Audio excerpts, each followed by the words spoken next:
नमस्कार। खबरों की खबर में आपका स्वागत है। बड़ी मुसीबत में है ये अमिताभ बच्चन का परिवार। एक के बाद एक लोग फंसते चले जा रहे हैं। आज जिस वक्त ये वीडियो रिकॉर्ड कर रहा हूं उस वक्त ऐश्वर्या राय ईडी के सवालों से जूझ रही हैं, परेशान हैं और बताया यह जा रहा है कि कुछ ही दिन के बाद अमिताभ बच्चन को भी, बॉलीवुड के सुपरस्टार को भी ईडी के सवालों का जवाब देना पड़ेगा, क्योंकि इनके ऊपर आरोप है कि इन लोगों ने टैक्स की चोरी की है। ऐश्वर्या राय के ऊपर जो केस लगाया गया है वो पीएमएलए के तहत, ये prevention of money laundering act के तहत एक केस दर्ज किया है ईडी ने। इसका मतलब ये होता है कि आपने हिंदुस्तान की सरकार को धोखा देकर टैक्स की चोरी की है। यह वैसा ही केस है जिस केस के तहत महाराष्ट्र के पूर्व गृह मंत्री अनिल देशमुख सलाखों के पीछे हैं। तो ऐश्वर्या राय का भी नंबर आ गया क्या? क्या वो जेल जाएंगी? क्या बच्चन परिवार के और भी लोगों के ऊपर ऐसी ही गाज गिरने वाली है टैक्स चोरी की? कई सारे सवाल हैं। क्या है पूरी केस की हकीकत, उसे मैं आपको बताऊंगा और यह भी बताऊंगा ये आखिर पनामा पेपर्स भला क्या है, जिसने लोगों की नींदें उड़ा दी हैं।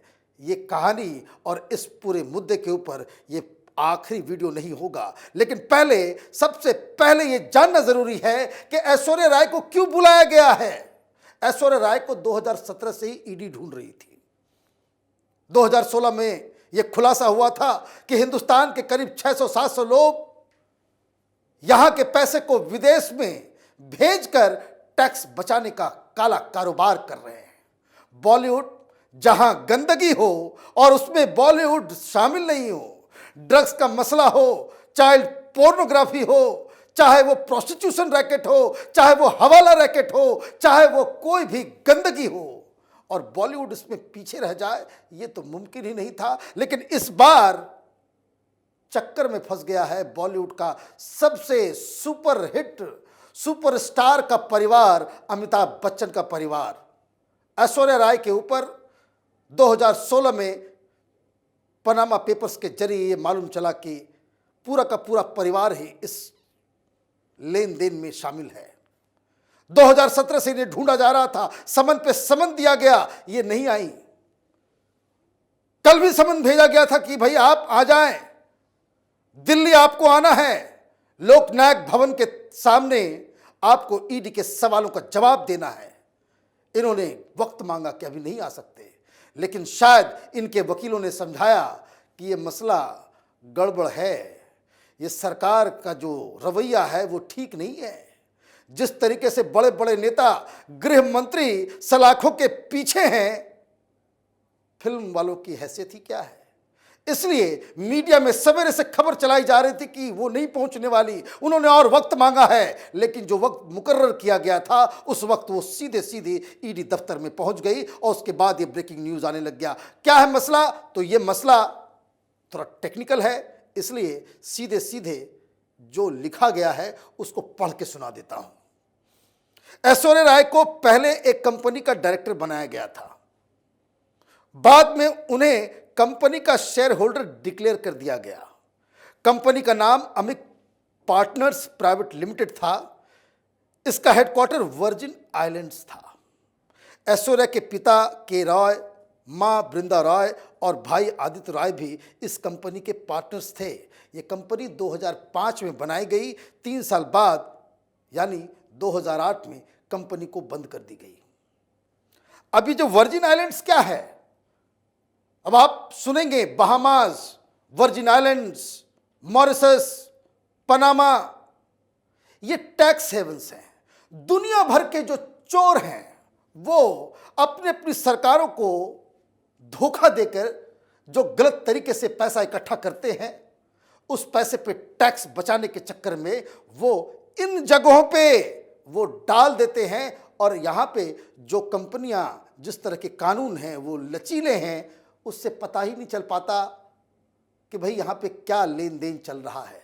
तो टैक्स हेवन इसलिए कहा जाता है कि तमाम दुनिया भर के जो चोर उचक्के लुटेरे हैं वो वहां पे आए वहां पे पैसा इन्वेस्ट करें, वहां पे कंपनी है, अलग अलग एजेंसीज हैं जो आपके ब्लैक मनी को बकायदा व्हाइट करने के चक्कर में उसको पूरा वो इंतजाम करेगी और किसी को कुछ पता भी नहीं चलेगा।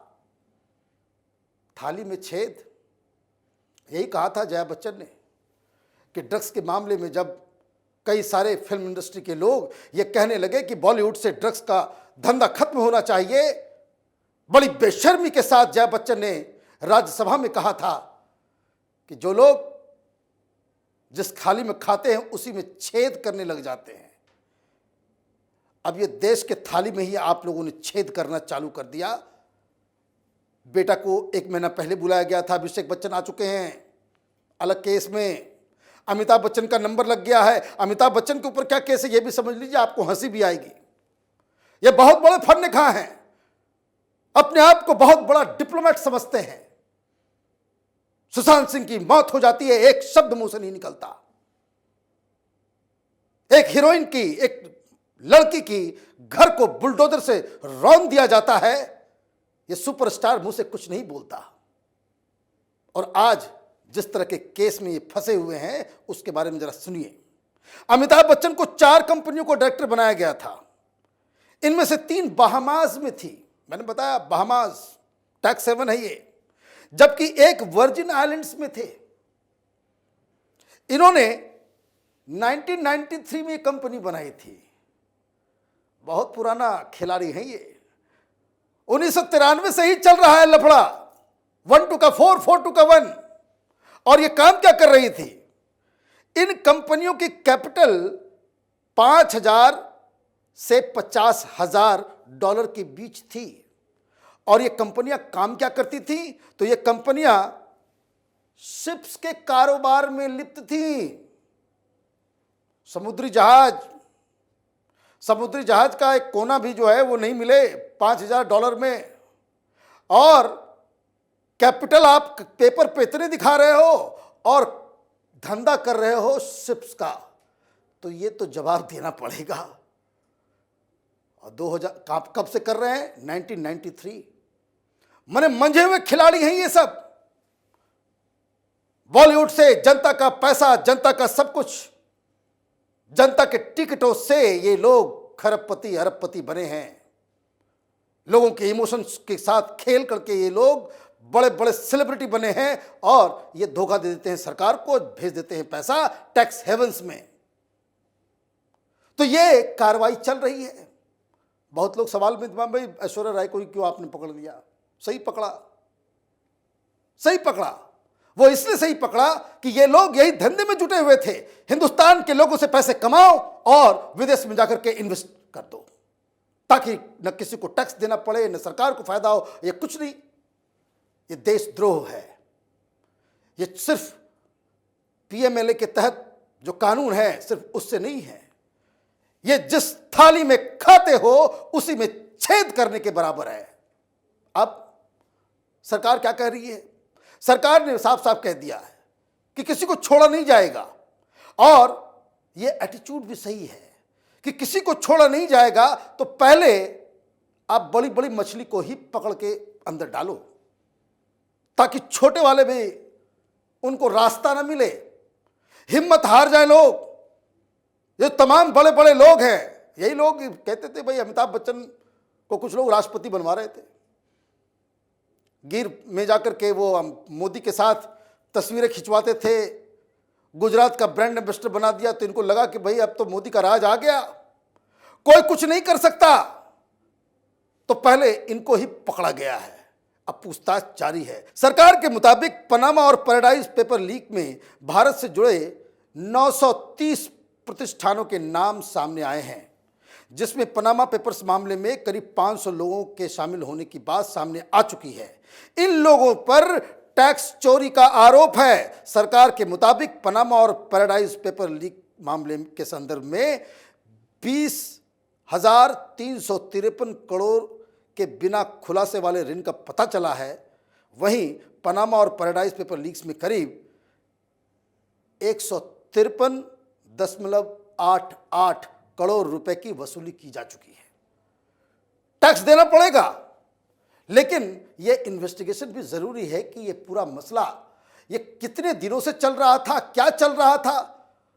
5 से 5,000 डॉलर का आप कंपनी खोलते हो, कागज पे दिखाते हो और शिपिंग का धंधा करते हो। ये कब तक चलता रहेगा? अब कई सारे लोग ये भी सोच रहे होंगे भाई ये पनामा पेपर्स है क्या? पनामा पेपर्स के ऊपर और भी कई सारे वीडियोस कैपिटल टीवी में हम बनाएंगे, लेकिन मोटा मोटी समझ लीजिए है क्या। पनामा एक देश का नाम है।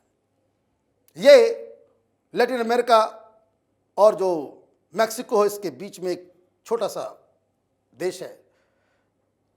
धंधाबाजी यही है कि दुनिया भर के चोरों को शरण देना। तो वहां पे एक फर्म थी, उस फर्म का नाम है मोसेक फोंसेका।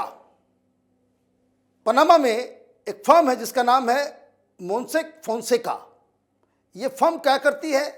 यह फर्म दुनिया भर के चोर उचक्कों का पैसा अपने पास लेती है और उसको वो मैनेज करती है। अब हुआ ये कि दुनिया भर के कुछ लोगों को समझ में आया कि टैक्स हेवन का पूरा खेल जो स्विट्जरलैंड में, तो 9/11 के बाद से स्विट्जरलैंड जो है बहुत ही ज़्यादा स्क्रूटनी में रहा। कई सारे लोग पहले स्विस बैंक में डाल दिया करते थे पैसे, लेकिन स्विस बैंक के ऊपर पूरे ग्लोबल एजेंसीज, बड़े बड़े राष्ट्रों ने, खास करके अमेरिका ने ये दबाव डाला कि भाई ये धंधा बंद किया जाए। और बहुत सारे खुलासे वहाँ से हुए, अलग अलग देशों में अलग अलग कार्रवाई हुई। हिंदुस्तान में भी बहुत सारे लोगों को घेरा गया, स्विट्जरलैंड के पेपर्स आए। वैसे तो अलग बात है कि उस समय मनमोहन सिंह की सरकार थी, पुराने सारे जो इन्फॉर्मेशन थे वो जाकर के संधि कराए, जाकर समझौता कराए कि पुराना मत बताना, अब से कोई अकाउंट खोलेगा तब बताना। तो लोगों ने उधर जाना बंद कर दिया। तो सिर्फ स्विट्जरलैंड ही नहीं, बाहमास हो गया, पनामा हो गया, वर्जिन आइलैंड हो गया, मॉरिशस हो गया, हांगकांग हो गया, सिंगापुर हो गया, ये तमाम जो टैक्स हेवंस हैं जो इस चीज के लिए बदनाम हैं, तो वहां पे ये लोग पैसे इन्वेस्ट करते थे। टैक्स बचाना है। और हिंदुस्तान में जो मिडिल क्लास है, हम लोग जैसे लोग, वो बेवकूफ हैं कि मेहनत भी करो और टैक्स भी जमा करो। इनको लगता है, इनका दिमाग खराब है कि ये सेलिब्रिटी हैं, ये मुख्यमंत्रियों के साथ, प्रधानमंत्रियों के साथ तस्वीरें खिंचवाते हैं, इनको पद्मश्री मिलता है तो कानून इनको कुछ नहीं कर सकता, तो ये अपना पैसा उठा करके बाहर फेंक देते थे। तो ये जो मोसेक फोंसेका कंपनी, इसके ऊपर कुछ जर्नलिस्टों की नजर पड़ गई। उसका एक इन्वेस्टिगेटिव जर्नलिस्टों का एक ऑर्गेनाइजेशन है, international consortium of investigative journalist. इन लोगों ने इस कंपनी के सर्वर को ही हैक कर लिया और लाखों की संख्या में दस्तावेज डाउनलोड कर दिए और अलग अलग देशों के अलग अलग लोगों के नाम, कई राष्ट्राध्यक्ष हैं उसमें, ये पाकिस्तान का प्राइम मिनिस्टर भी, नवाज शरीफ का भी जो पनामा लीक्स जो चल रहा है उसमें, उस चक्कर में बवाल मचा। और ये सारी चीजें जो है वहां पे हो रही है। अब ये लीक्स जो हुआ, अब ये जब पकड़ा गया इस फोंसेका कंपनी के सीईओ को, तो उसने साफ साफ कह दिया कि ये जो सर्वर में ब्रीच करके, हैक करके जो डॉक्यूमेंट्स निकाले गए हैं, डॉक्यूमेंट्स ओरिजिनल हैं। मतलब इन लोगों ने वहां पे वाकई इस तरह के धंधे में ये लोग लिप्त थे। अब अलग अलग देश में अलग अलग कानून हैं, तो हिंदुस्तान के कानून से किस हिसाब से इन लोगों ने गड़बड़ियां की है, तो उसके लिए हमारे देश में कानून है। ये मनी लॉन्ड्रिंग का कई सारे लोग नपे हुए हैं, कई सारे लोग जेल में हैं। तो मनी लॉन्ड्रिंग करना वो एक गलत हिंदुस्तान के कानून के हिसाब से गैर कानूनी है। आप शेल कंपनियों के जरिए एक फर्जी कंपनी आप क्रिएट करते हैं, उसमें कुछ से कुछ दिखा देते हैं, उसमें कुछ से कुछ धंधा दिखा देते हैं, उस होना जाना कुछ नहीं, सिर्फ पैसे का हेर फेर, लेन देन आप कर रहे हो। आप वहां पैसा स्टॉक भी कर देते हो, वही पैसे से आप स्विट्जरलैंड में भी घर खरीद लेते हो, अमेरिका में भी घर खरीद लेते हो, अलग अलग तरीके से आप उसको इन्वेस्ट भी करते हो। और आप हिंदुस्तान की जनता के पैसे को, जो टैक्स, जो हिंदुस्तान की सरकार, हिंदुस्तान की जनता का जिस पे अधिकार था, उस पैसे से आप ऐश मौज करते हो। अभी तो शुरुआत है। सरकार कह रही है भाई 500 लोगों के नाम हैं, तो जो पनामा जाकर के कंपनी खोल सकता है तो बड़े बड़े लोग ही होंगे। नेता भी होंगे, अधिकारी भी होंगे, आईएएस भी होंगे, आईपीएस भी होंगे, लेकिन बॉलीवुड से सफाई शुरू हुई है, ये स्वागत योग्य काम है। इस खबर पे हमारी नज़र बनी हुई है। बहुत बड़े बड़े खुलासे होने वाले हैं कैपिटल टीवी में इस खबर को लेकर। तब तक आप देखते रहिए कैपिटल टीवी। हमारे वीडियोस को लाइक कीजिए, शेयर कीजिए और हमारे चैनल को सब्सक्राइब कीजिए। धन्यवाद।